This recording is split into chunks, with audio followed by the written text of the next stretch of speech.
안녕하십니까. 이런 그 신문에 기사가 났는데요. 우재명, 이재명이 성을 좌우할 때 우재명 40일, 길 잃은 이재명, 안에서는 반발, 밖에서는 진심, 의심. 이런 그 제목의 기사가 났는데 아주 그 정확한 분석입니다. 이재명이 그 위장으로 우클릭, 그래서 우재명이다. 이재명이 별명이 우재명이다. 우쪽으로. 지금은 그 중도 보수를 표방하면서, 그리고 그 흑묘, 백묘, 검은 고양이든 흰 고양이든 질을 잘 잡으면 된다. 흑묘, 백묘, 중도 보수 이러면서 그 우클릭을 했는데요. 이게 그 성과를 내기는커녕 엄청나게 양쪽에 다 역풍을 맞고 있다. 이런 기사입니다. 일단요, 우쪽에서는 의심을 하죠. 이재명이 저놈에게 워낙 카멜레온처럼 워낙 변신을 잘하니까 이번에도 이게 믿을 수 있겠냐? 저 이재명이는요, 양치기 소년을 그 뺨치는 양치기 소년은 이재명한테 비하면 이게 순수 아닙니다. 양치기 소년은 이거 한 두 번 거짓말했다가 이게 진짜 넉대 오니까 주민이 안 왔잖아. 근데 양치기 소년은 뺨 때릴 정도로 이재명은 이게 훨씬 더 사기꾼입니다. 양치기 소년한테는 주민들이 한 두 번 쏘았죠. 근데 이재명한테는 지금 우리가 수십 번, 수백 번 쏘고 있지 않습니까? 이재명이가 말해가지고 이게 지키는 거 본 적 있습니까? 하나라도 이게 본 적 있습니까? 불체포 특권, 위성정당 금지, 그 다음에 공정하게 공천하겠다. 온갖 게 가만히 있을로 약속했는데 하나도 게 지킨 게 있습니까? 없잖아요. 박근혜 대통령 존경한다더니 진짜 하는 줄 알더라. 이런 식으로 전부 다 조롱했잖아요. 그러니까 이재명이가 우클릭을 해도 아무도 안 믿어. 예를 들어 이재명이가 뭐 한미동맹을 강화하겠다 해도 미국의 트럼프도 안 믿어. 트럼프도 안 믿지. 트럼프하고는 이재명이 머리 위에 있는데 이재명이는 트럼프한테 비하면 이게 아무것도 아니죠. 그거 안 믿죠. 당연히 한미동맹. 그 다음에 뭐 또 경제를 우쪽으로 가 이재용 삼성회장을 만나겠다.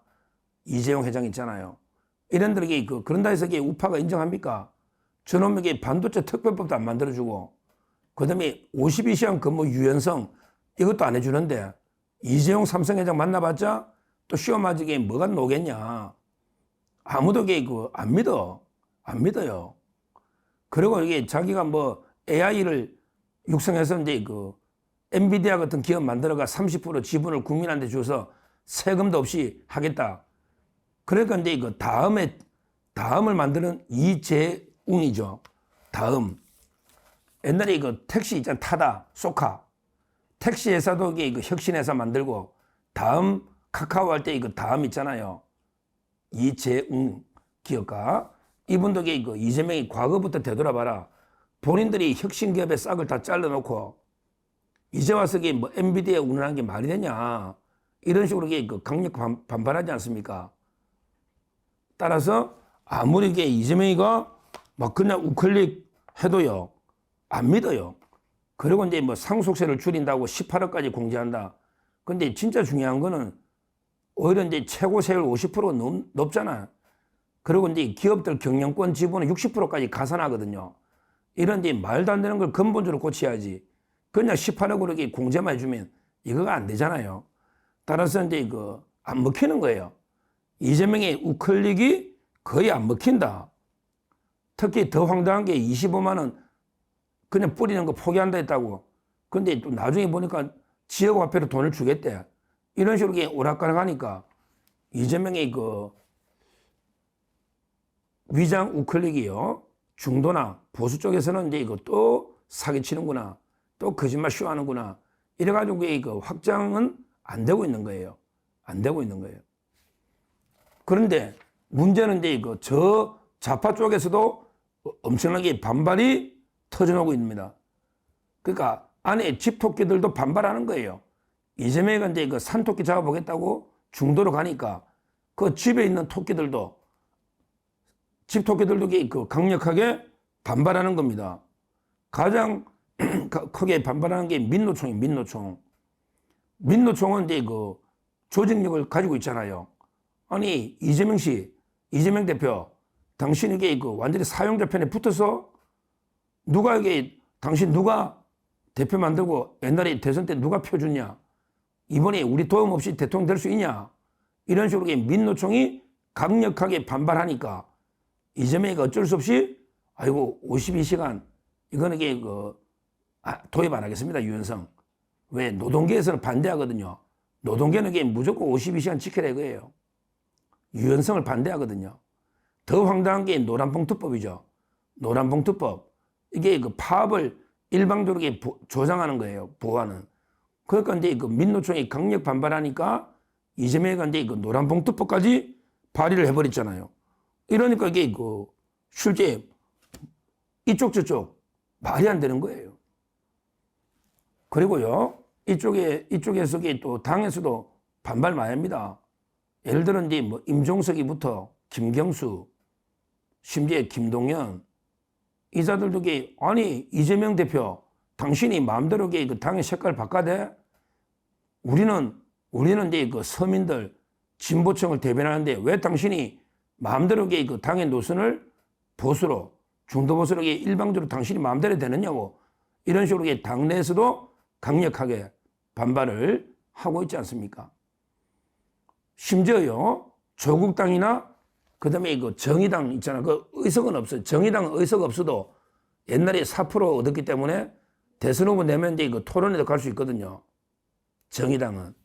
그러니까 이제 정의당에서는 심지어요, 뭐냐면 아예 조국당도 조국이는 구속되고 후보는 없어도요. 자기들도 진보 진영이 반영하니까 뭐냐면 그냥 이재명 대표 우리 같이 야당의 대선 후보 우리 같이 오픈 프라이머리 해가지고 같이 합시다. 그러니까 이재명이가 당은 장악해도 당심 50, 민심 50 이게 아니고 아예 그냥 우리 조국당, 정의당 다 포함해서 범야권 후보를 오픈 프라이머리 합시다. 이래버리면 이게 이재명이가 또 곤란할 수가 있거든요. 이런 식으로 현재 정의당, 그 다음에 조국당, 그 다음에 민노총이나 노동계, 그리고요, 그리고 이제 민주당의 전통적인 또 반이재명 세력들 전부 나서가지고 이재명을 이렇게 협공을 하고 있지 않습니까? 협공을. 그러니까 근데 이재명 입장으로서는 아예 되는 게 없는 거예요. 오히려 이제 중도 보수로 갈라 했더니 믿어주지 않고 의심을 하니까 중도 보수에서도 이재명의 변신은 무죄가 아니고 유죄입니다. 이재명의 변신은 일단 유죄다, 유죄. 의심해봐야 된다. 저놈이 진짜 사람 잘 안 변하거든요. 따라서 위장 우클린 걸 알기 때문에 우쪽에서도 지지가 없고요. 오히려 이제 집토끼들만 달아나는. 그래서 이제 노동계라든지 심지어 이제 좌파 진보단체 있잖아. 뭐 촛불행동이나 이쪽에서도 이재명이 왜 이러냐 이렇게 비판하는 여론들이 많이 나옵니다. 많이 나옵니다. 특히 조국당, 그 다음에 정의당까지 그 진보당 많잖아요. 이 사람들이 이재명한테 완전히 노릇하지는 않거든요. 노릇하지는 않거든요. 그러니까 이재명은 이제 한마디로 이쪽 저쪽에 신뢰를 다 잃은 거예요. 좌파 쪽에서도 완전히 믿을 수 없다. 신뢰를 잃는 거고요. 그 다음에 중도 보수에서도 이재명은 절대 신뢰할 수 없는 이런 이제 거짓말쟁이 정치인이다. 이렇게 생각을 하고 있는 겁니다. 그래서 아마 저는요, 이재명이 이제 박스권 지지를 탈출하기는 상당히 어렵다. 왜 그러냐면 기존에 워낙 거짓말쟁이로 신뢰를 잃고요. 워낙 말을 바꿨잖아요. 옛날에 자기가 페이스북에 중도는 없다. 나는 선명하게 진보가 있으면 중도를 끌어올 수 있다. 이래놓고 이게 금방 또 변신하니까요. 도저히 어디까지 끊임없이 변신할지. 그러니까 이제 아무도 신뢰할 수가 없는 거예요. 제가 우스갯소리로 우회전 4번 하면 원점입니다. 예를 들어 위장 우클릭 한번 우회전, 그 다음에 우회전, 또 한 번에 우회전 4번 하면 원점입니다. 그러니까 4번의 위장 전술만 있지 본질이 바뀐 건 없다. 이렇게 보고요. 그 기사에 여러 개의 예가 나와 있으니까 그만 봐도 이게 얼마나 이재명이가 모순된 거짓말쟁이 위선자인지 딱 나오지 않습니까? 겉으로는 이재용 회장 엔비디아 운운하면서 또 뒤로는 이게 노란 봉투법 만들고 그다음에 이거 민노총 52시간 이런 거는 이게 또 받아주는 그러면 이게 양쪽에 다 지지를 잃지 어느 쪽에 다 지지한다는 게 말이 안 되잖아요. 이런 짓을 하고 있어요. 제일 황당한 게 이거 25만 원 뺐다 이었다 뺐다 이었다 이것도 이게 큰 문제고요. 또 이재명의 가장 큰 리스크는 외교 리스크 아닙니까?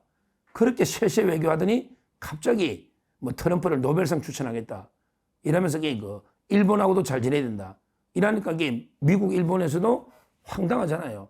황당하잖아요. 하여튼 이재명이야 저는 정치 이번에 법률 사법 리스크 때문에 아마 나오기 어렵지 않나 이렇게 아직 보고 있습니다. 이재명이가 출마는 저는 어렵지 않나 이렇게 보고 있는데요. 만에 하나 이재명이 나오더라도 이 보수의 정치 행보를 이걸 보고 아직도 이재명을 지지하는 30%대 개딸들 진짜 한심합니다. 아무리 그래도 그렇지 이재명 같은 사람들을 지지한다는 게 말이 안 되죠. 결론적으로 이재명은요, 제가 누누이 말하지만 사법 리스크, 그 다음에 인격, 도덕성 리스크, 그 다음에 정치 외교 리스크, 특히 외교 국방, 외교 안보 리스크. 한두 개가 아닙니다. 뭘 이게 분야도, 그 도덕성도 보면 알잖아요. 도덕성도. 빵점이잖아요. 그 형수욕만 봐도 알잖아요. 제주에 그러더라고. 형수욕을 안 들은 사람은 있어도 듣고도 이재명을 지지하면 자기 인간 취급 안 한대. 안 들은 놈은 이해한대. 안 들으면 안 들었으니까 이재명 지지할 수 있죠. 근데 욕을 듣고도 이재명을 지지하는 놈은 인간이 아니다. 이 정도로 도덕성 리스크가 있고요.